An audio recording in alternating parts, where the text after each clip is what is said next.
Indice, la chronique géopolitique. L'envoyé spécial du secrétaire général de l'ONU pour le Sahara occidental, Staffan de Mistura, en visite dans les camps de réfugiés sahraouis. Il doit rencontrer les autorités de la RAS, la République arabe sahraoui démocratique, dans le cadre des efforts visant à relancer le processus politique de règlement du conflit.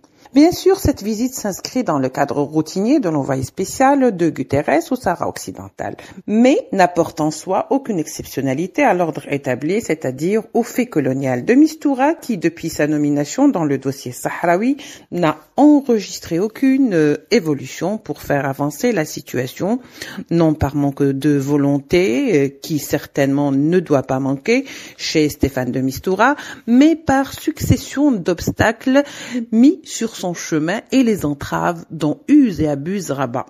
Autant d'obstacles de blocage mis sur le chemin de l'envoyé spécial que toute avancée est rendue pénible sur le dossier sahraoui.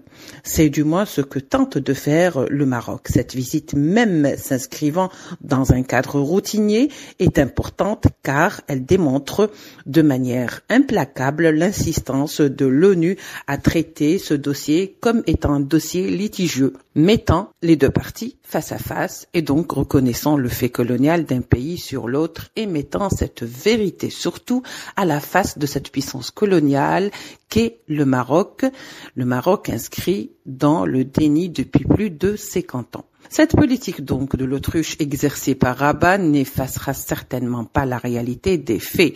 Le Maroc est un pays colon qui refuse d'entendre raison et surtout qui refuse de se conformer aux résolutions onusiennes, donc au droit international. Le Maroc s'inscrit, comme je le disais, par cette attitude dans le club très fermé des pays voyous qui refusent de se conformer au droit international, comptant la plupart du temps sur le soutien d'anciennes et de nouvelles puissances coloniales rompues à l'exercice de la répression et de la corruption.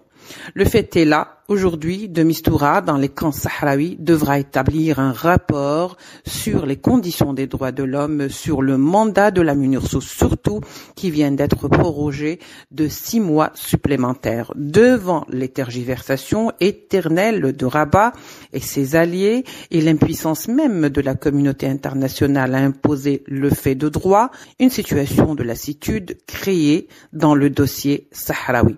Un sentiment que le Maroc voudrait justement imposer dans un objectif très clair, créer l'impasse et écarter la solution légale d'emblée au profit d'une proposition contrefaite.